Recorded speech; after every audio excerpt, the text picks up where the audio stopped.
अध्याय 10 मानव नेत्र और रंगीन संसार एनसीईआरटी कक्षा 10 विज्ञान संपूर्ण अभ्यास समाधान। स्पष्टीकरण, ये वीडियो केवल शैक्षिक उद्देश्यों के लिए है। ये सामग्री एनसीईआरटी कक्षा 10 विज्ञान के अध्याय 10 मानव नेत्र और रंगीन संसार पर आधारित है। यहाँ दी गई व्याख्याएं छात्रों को अवधारणाएं स्पष्ट करने में सहायता के लिए है। कृपया अपने पाठ्यपुस्तक और शिक्षक से अतिरिक्त मार्गदर्शन प्राप्त करें। परिचय। नमस्कार दोस्तों, स्टडी जेनीजिक में आपका स्वागत है। आज हम कक्षा 10 विज्ञान की एनसीईआरटी पुस्तक के अध्याय 10 मानव नेत्र और रंगीन संसार को कवर करेंगे। इस वीडियो में हम आपको प्रदान करेंगे अभ्यास प्रश्नों के संपूर्ण समाधान, मुख्य अवधारणाओं की विस्तृत व्याख्या, आरेख और आसान स्पष्टीकरण। तो चलिए शुरू करते हैं। एनसीईआरटी अभ्यास प्रश्न और उत्तर। प्रश्न 1, मानव नेत्र विभिन्न दूरी पर स्थित वस्तुओं पर ध्यान केंद्रित कर सकता है क्योंकि यह अपनी नेत्र लेंस की फोकल लंबाई को समायोजित कर सकता है। ये किस कारण से संभव है? अ, प्रेसबायोपिया, बी, अनुकूलन अकोमोडेशन, सी, नजदीक दृष्टिदोष मायोपिया, डी, दूर दृष्टिदोष हाइपरमेट्रोपिया। उत्तर बी, अनुकूलन अकोमोडेशन। स्पष्टीकरण, नेत्र की सिलियरी मांसपेशियां नेत्र लेंस की वक्रता को बदल सकती हैं, जिससे उसकी फोकल लंबाई समायोजित होती है और हम विभिन्न दूरी की वस्तुओं को स्पष्ट देख सकते हैं। इसे अनुकूलन कहते हैं। प्रश्न 2, मानव नेत्र में वस्तु का प्रतिबिंब कहाँ बनता है? अ, कॉर्निया, बी, आइरिस, सी, पुतली प्यूपल, डी, रेटिना। उत्तर डी, रेटिना।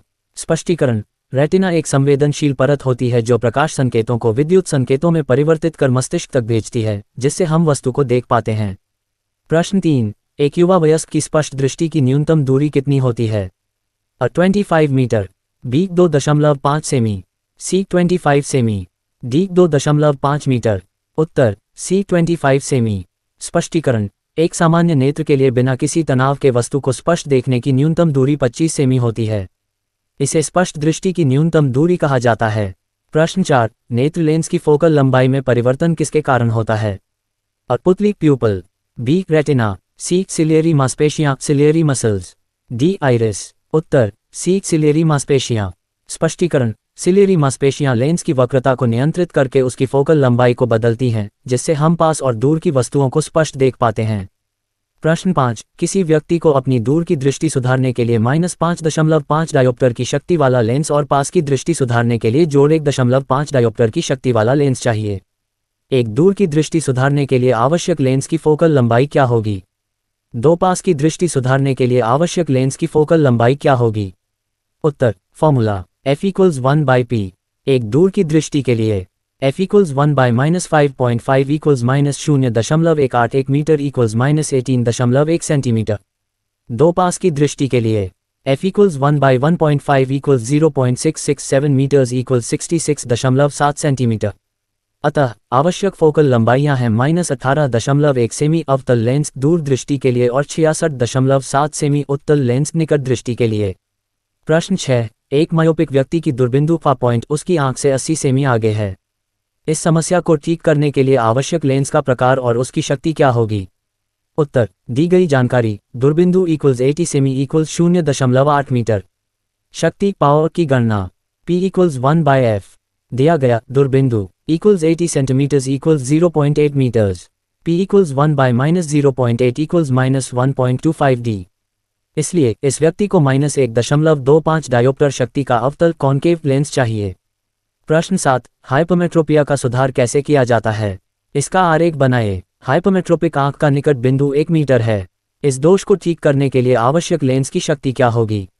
यह मानते हुए कि सामान्य आंख का निकट बिंदु 25 सेमी है। उत्तर हाइपरमेट्रोपिया का सुधार। समस्या, हाइपरमेट्रोपिया में व्यक्ति दूर की वस्तुएं स्पष्ट देख सकता है, लेकिन पास की वस्तुएं धुंधली दिखती हैं।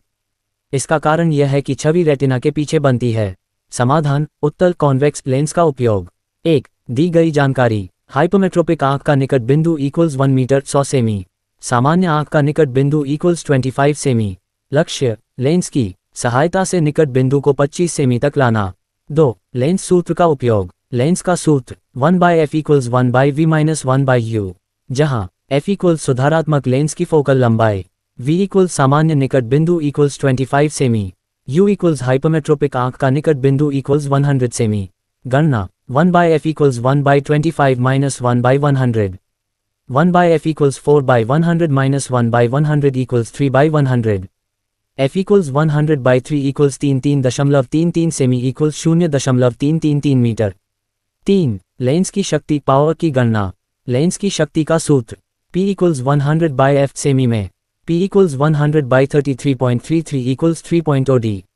अंतिम उत्तर, हाइपरमेट्रोपिया को सुधारने के लिए जोड़ 3.0 डायोप्टर डी का उत्तल लेंस कॉन्वेक्स लेंस आवश्यक है। इससे व्यक्ति पास की वस्तुओं को स्पष्ट रूप से देख पाएगा। प्रश्न 8, सामान्य नेत्र 25 सेमी से कम दूरी पर रखी वस्तुओं को स्पष्ट रूप से क्यों नहीं देख सकता?